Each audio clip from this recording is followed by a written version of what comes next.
So welcome to another in our Community Conversations series. And today I have the pleasure of speaking to the Create My Health Leeds team, who have been doing some incredible work and have been forming groups actually, I think, or supporting the formation of groups around Yorkshire.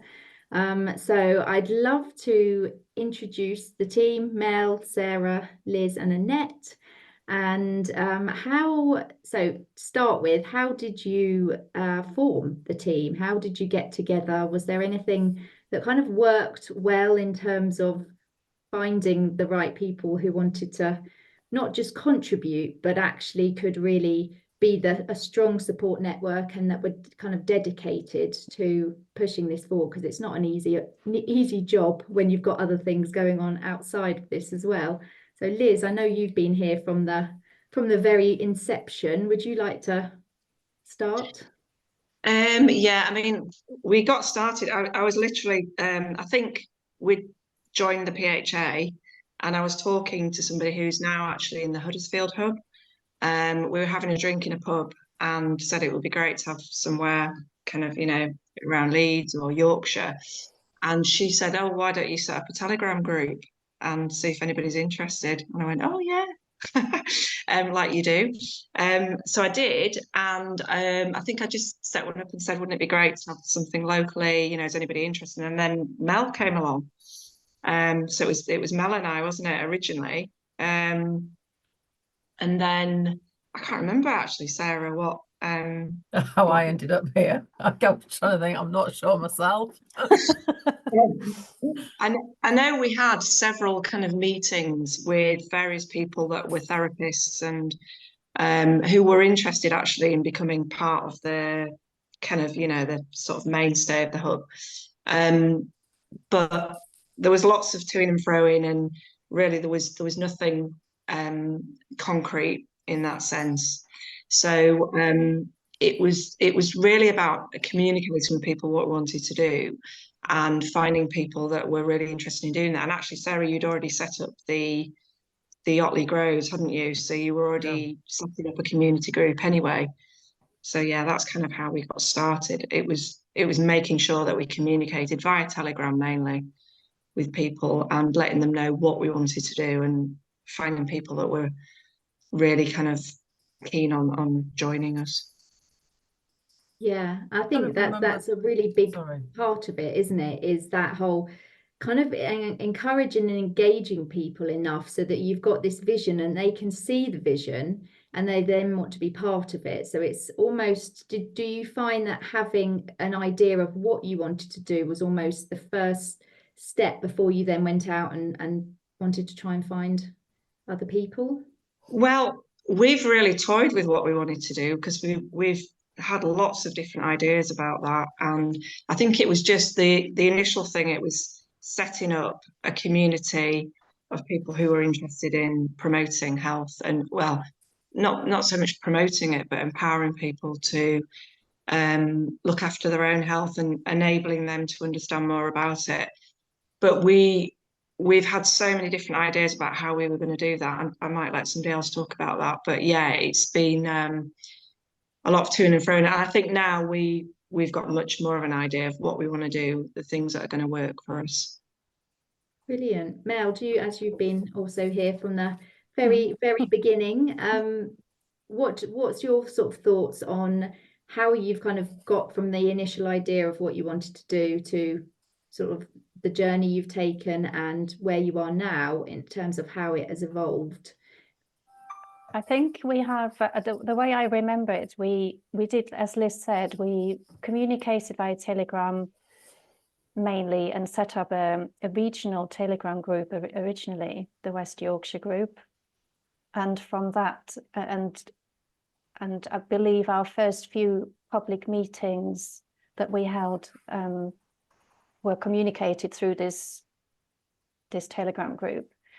We've had quite a lot of people sort of join various meetings that we had arranged initially, but then disappearing again, which everybody contributes their vision, their ideas, and then next time round, people just disappeared. So that was definitely one of the challenges, like you said, finding people who were willing to put the work in and commit themselves and their time on a regular basis and sort of drive and develop a vision. There were more than enough people to jump on the bandwagon almost, as it were, to, just saying, yes, I'm in if you have a ready-made concept or an event planned. But that's the whole issue, is to get to that point. I remember as well, in terms of vision, like Liz said, we went from, so we started originally just meeting up in one of our members' homes and just discussed our vision, made a vision board, which was quite good fun. And it helped us narrow down our ideas a little bit, I think.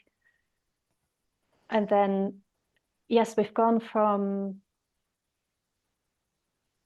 looking for premises to have a hub premise, a regular hub premise, to we've considered ideas such as a mobile health hub with using a vehicle or a bus. We've considered linking up with other groups, community groups that may already have a premises that we could sort of collaborate with. And I do believe that's actually quite a good idea if somebody was to start out, is not to try and do everything themselves, is to make use of, network, make use of premises and connections that other groups already have in your area. So these are some initial thoughts. I don't know, Sarah, Annette, have you got anything to add?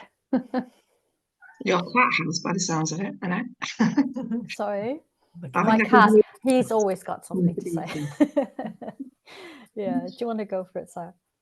Well, I was just kind of thinking about how I ended up with the People's Health Alliance. I think I joined the mental health section of the World Council for Health, and I was on a meeting with Helen, the PHA mental health ambassador, and Catherine and a few other people, when Helen was looking for people to volunteer and help on the online space with vaccine injured people.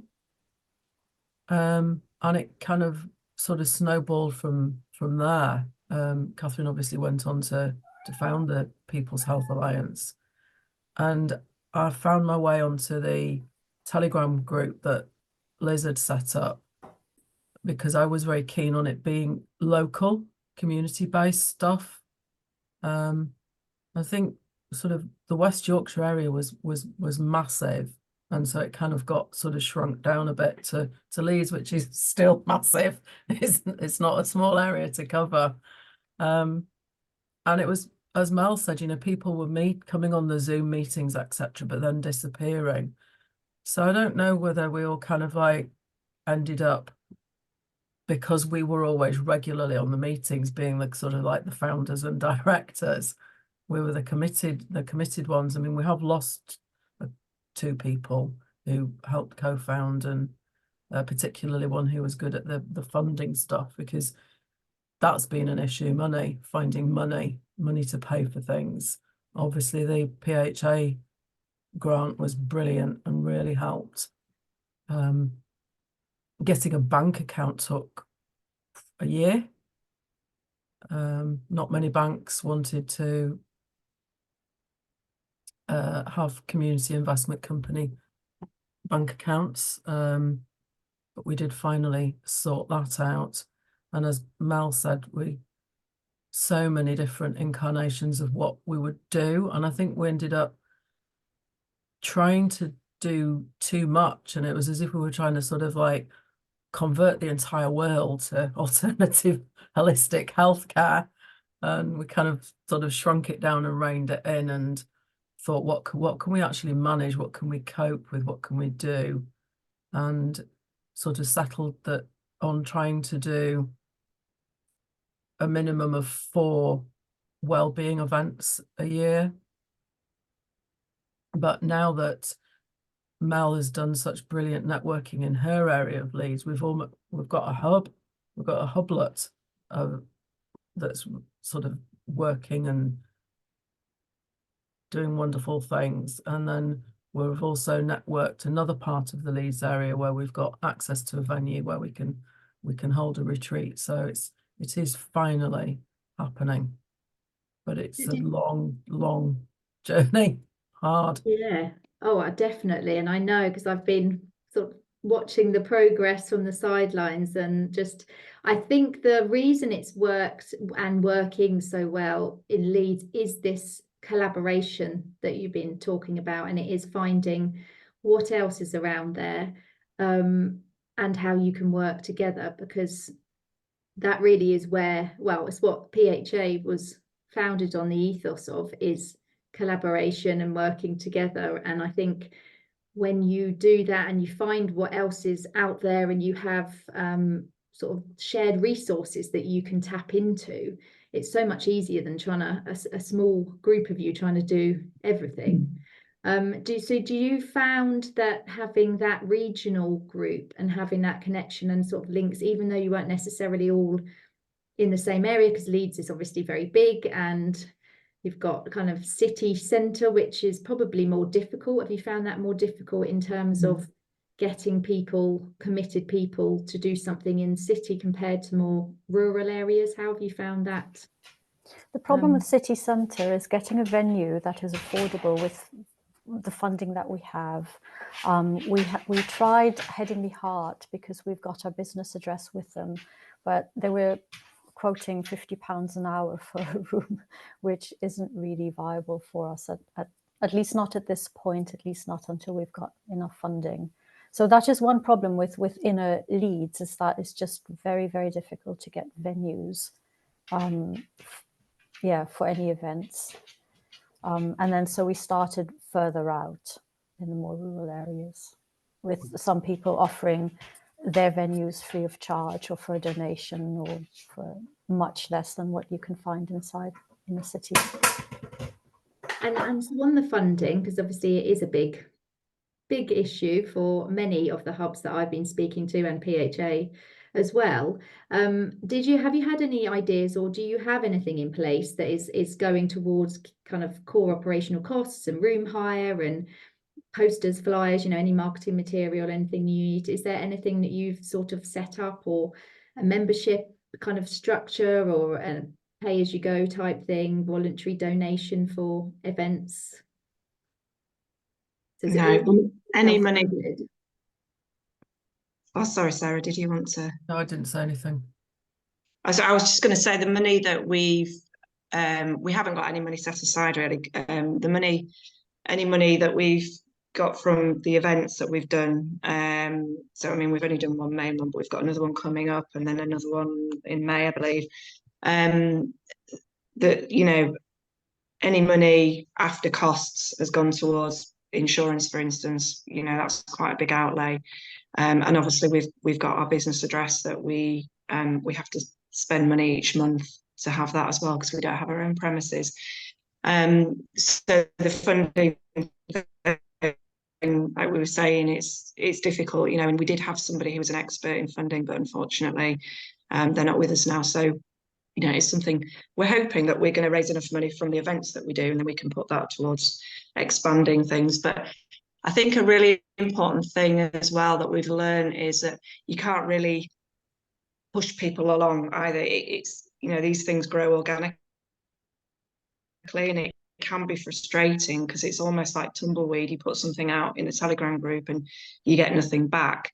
But I think we're learning that things will just grow very slowly and steadily. But we're hoping to put something a bit more solid in place, really, and not get frustrated by the lack of commitment from people that initially wanted to be involved. And we're really kind of laying the foundations by getting other therapists involved as well, so that they can all contribute to these events.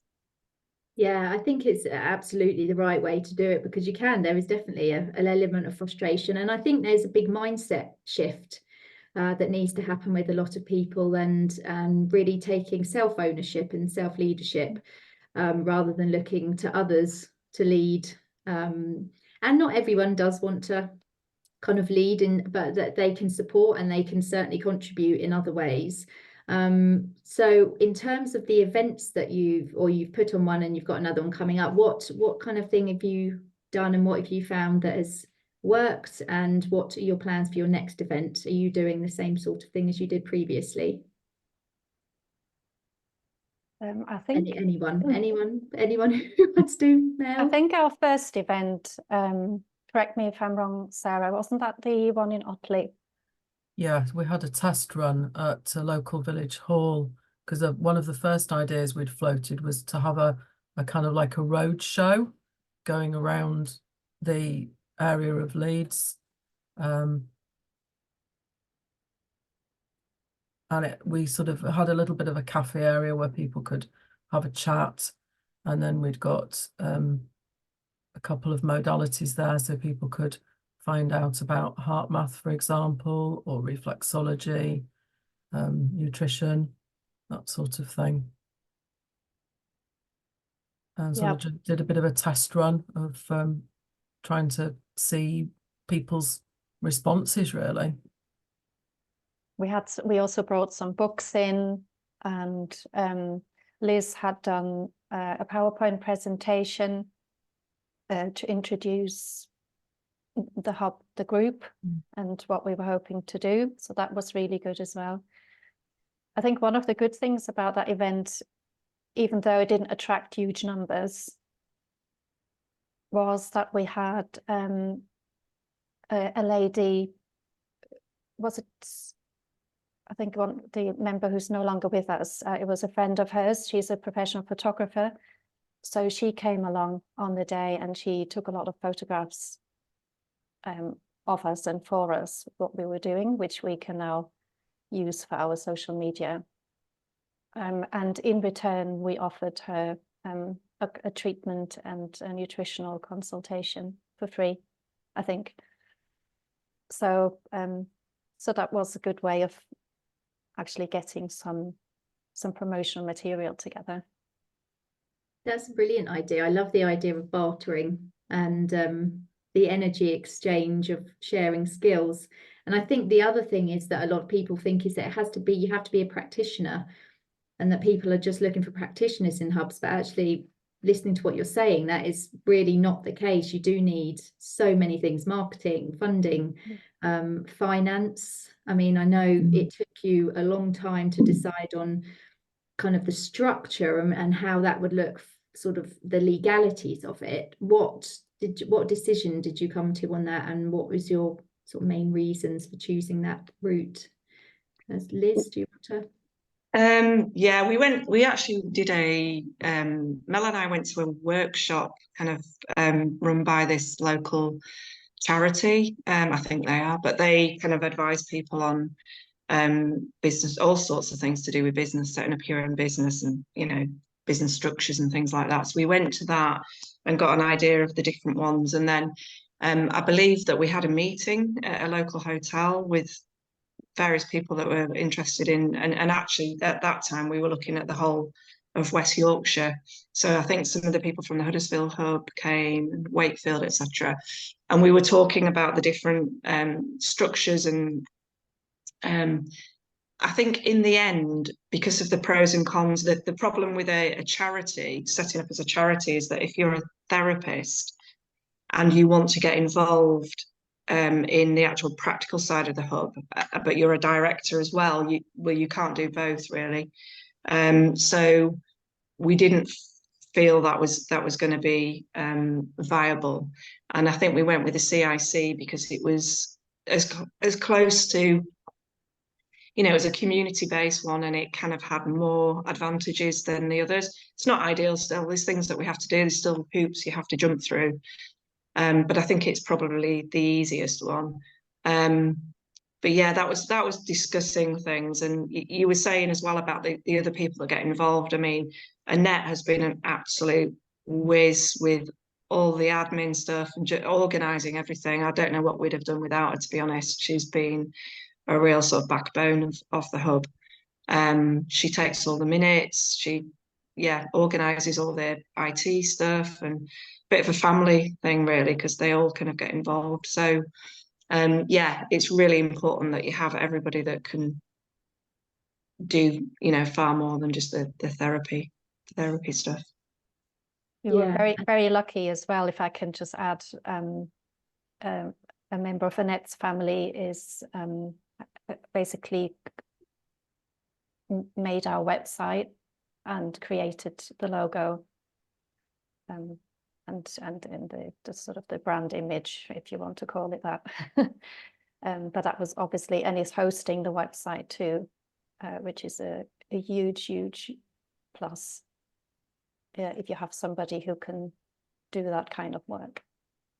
Yes, speaking from experience, the website is absolute key in terms of driving people to your website, letting people know where you are, and also even after events, and you can, flyers, and you can give them more information and direct them to the website. Have you found having the website has been really beneficial? Have you got many inquiries through it?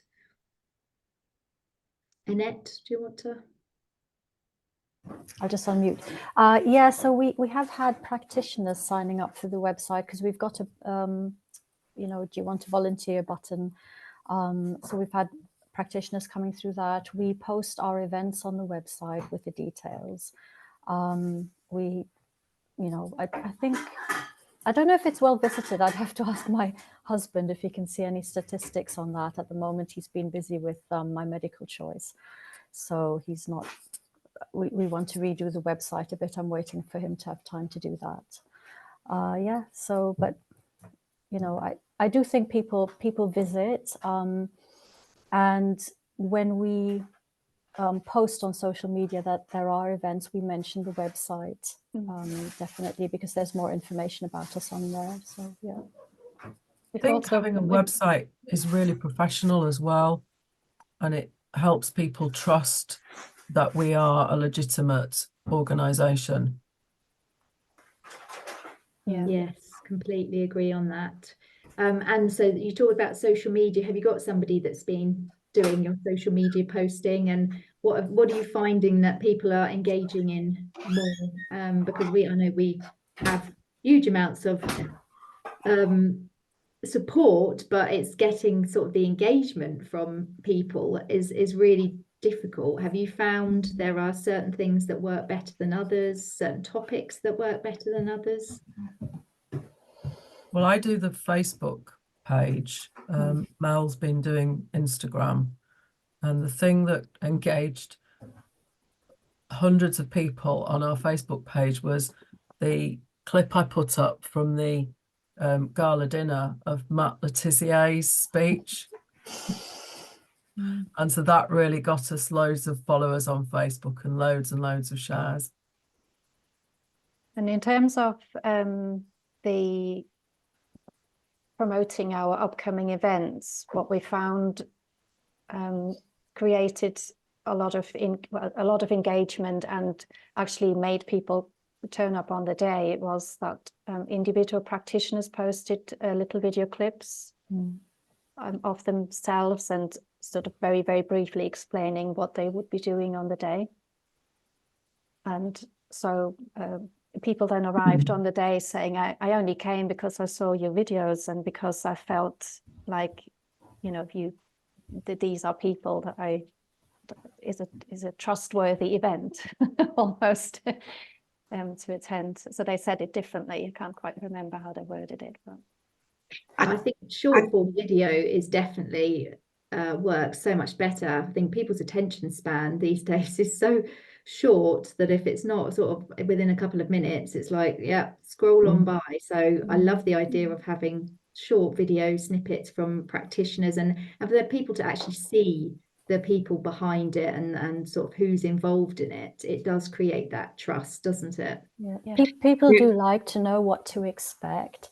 And I think, if they think they're coming to an event, and especially if it's anything to do with health or medical things, they like to know who's there, who will receive me, what are they like? And so if they see the person, at least a photo, that already helps. But if they see the person speaking about their modality, then, you know, it helps them to reach out as well, and to think, okay, it's a real person, they're friendly, I can approach them, you know, and that is helpful, I think, definitely. Yeah, the other thing is, I'd forgotten how many, because we did something called 4 Health Fridays as well. We did have people actually who came and said, I don't actually look at social media. It would have been nice to have some sort of posters maybe in the supermarket and stuff. So even doing things like that, I think they'd only come because they might have driven past and saw the sign at the end of the road or something. I can't remember what it was, Mel, but I know some of them said they just don't get social media. So. A lot of people came because of personal connections with the participating therapists, because all the therapists would tap into their own, you know, audience, customer base, and maybe mention it on a newsletter or on their individual social media. And obviously there is already an element of trust and relationship there. So many of the people who came to various of our events actually came because of that personal connection. We also had support from the Stand in the Park groups. They've been very supportive. Well, certainly I've found that my local group's been very supportive of me being involved with this. So that local networking really has been the sort of the driving force behind these events happening and getting people involved, more so than the online stuff, which we all kind of know is what people need, isn't it? It's that connection, it's the face-to-face, it's networking, it's, you know, going, so almost, you know, who's in your network. So if you were to give advice to people that are who just might be starting out the journey, they might have a small team that would like to put on something locally to kind of get an idea of what people are looking for, because I think that's the other side of it, is we have our ideas about what people are looking for, but unless you kind of get out there and start talking to people, they might have completely different needs. So what would you say to people that are just starting out? What has worked well for you? What hasn't worked so well for you? And is there anything that sort of for the next event you might do slightly differently to what you've previously done? Does anyone want to? Yeah, I have an idea may I? Yeah. I think what we found was one of our most recent events was a Well Woman Day. And I think what really helped that become a success, that was a really successful event, was to almost theme it, make it, you know, give it a theme, make it very tangible, something that people recognize as a topic almost, so that it speaks to, so basically narrow down your audience almost, and tailor what you do and the language you use and how you promote it, tailor it to that audience. That worked really well. You can have several modalities in a themed event. So our Well Woman Day, we had a sound bath, we had reflexology, we had Psych-K, you know, we had a Reiki, we had various different things. Pilates, nutrition. That's right, yeah. Functional medicine, a holistic dentist. Yeah, we had two talks, one on menopause and one on by this holistic dentist, and everything there was really popular because we asked for feedback from visitors, and you know, they loved everything about it. So all the modalities were welcome, but they were all aimed at well woman, so menopause talk, you know, that sort of thing. Yeah, but have it themed, because with the 4 Health Fridays, it was a general health thing, and I think it didn't help that we had it on a Friday and people are working. So that's the other thing, is look out for when you're doing it. Do it on a weekend, or you know, when people can actually come. Yeah, and make it. You need to go. I know Liz has got to dash. Sorry. Thank you so much for joining us, Liz. Bye. No worries. Thanks a lot. See you later. Bye. Bye, Liz. Yeah, I love the idea of the topic because I think it also is the whole holistic view, isn't it? It's actually looking at it from completely different perspectives and getting different, almost different insights from different therapies as to how you can approach a specific topic. And menopause and perimenopause is an absolutely huge topic and affects so many women. Yeah. What have you got planned for your next event then? What's you focusing on there? Stress is something that everybody can relate to. So Yeah. that's going to be the focus of the Hublet over Tadcaster Wetherby area way. But I just wanted to add on to an idea. We piggybacked onto a local event where I live in Otley. It was a group called Otley Action for Older People, and they're really, really active, and they're really kind of a key group in Otley, and they were having a sort of an open day, and we took a table to promote what we were doing, and that's a good way because obviously we didn't have to pay for the venue, and that was and helping provided get some our name out. and provided some handouts with our Mm. logo and details on as well, so people would just take those home.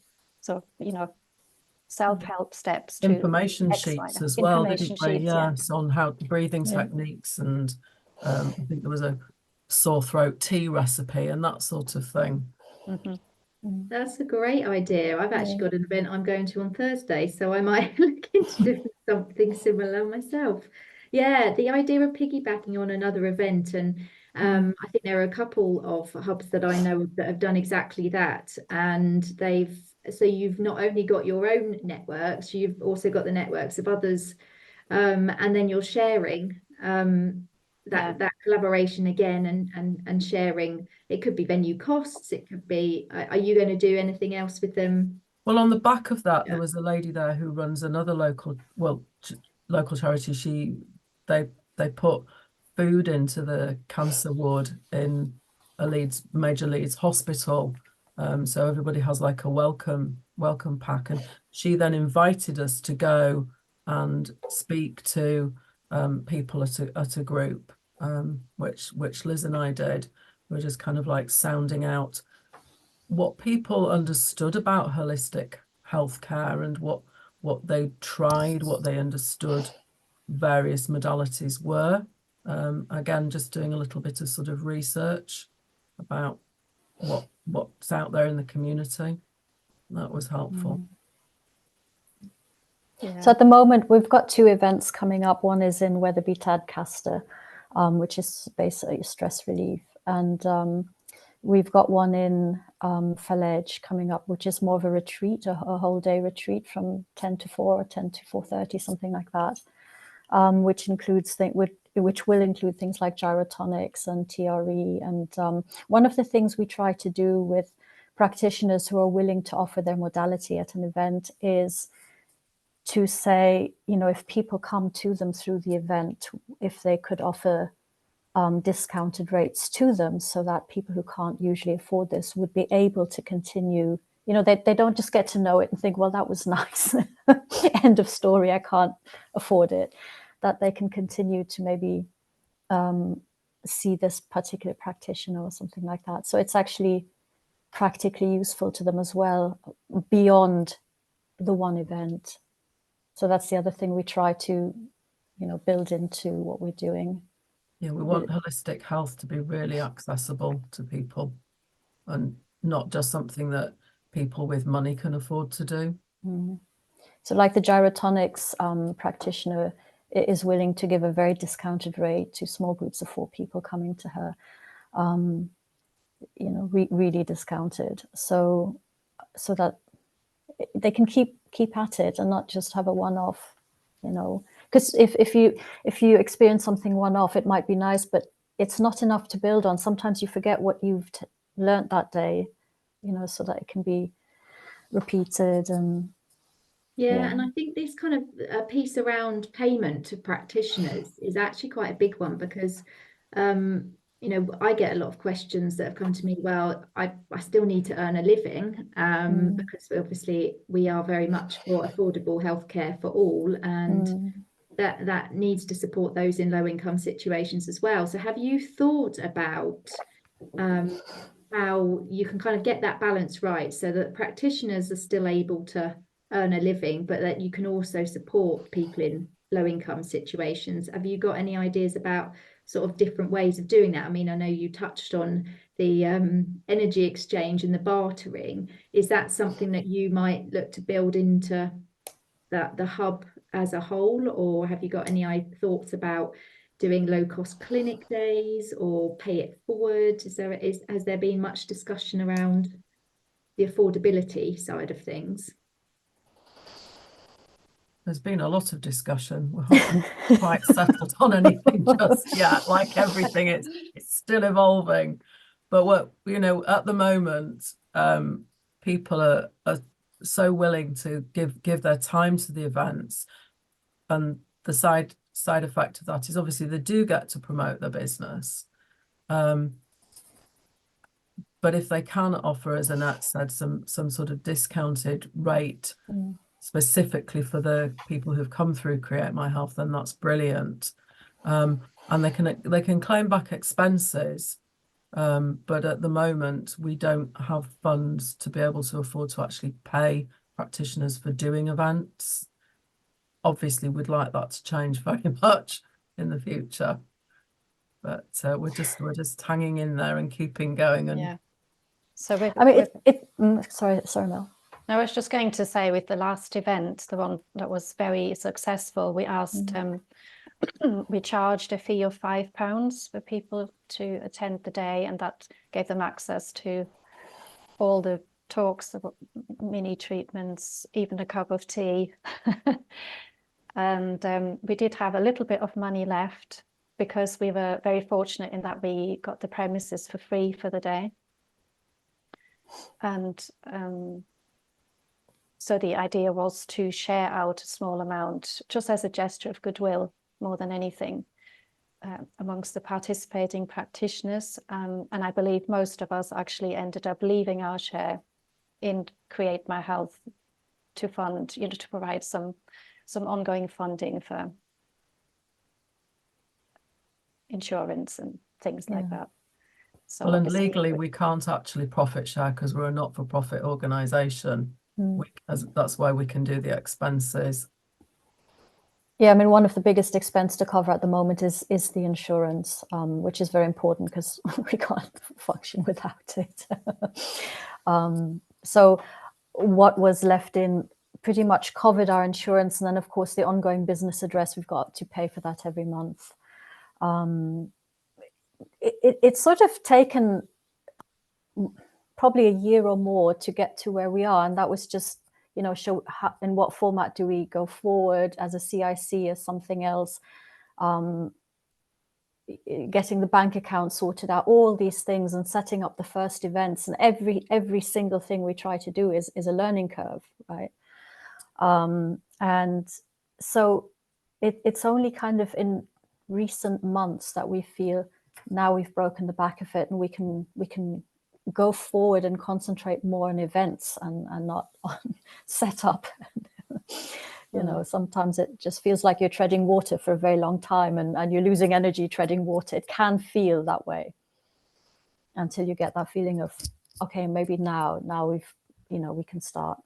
And so there's still a lot to learn and a lot to be discussed, but we just feel we need to just do it step by step, event by event, you know, just see how things move forward.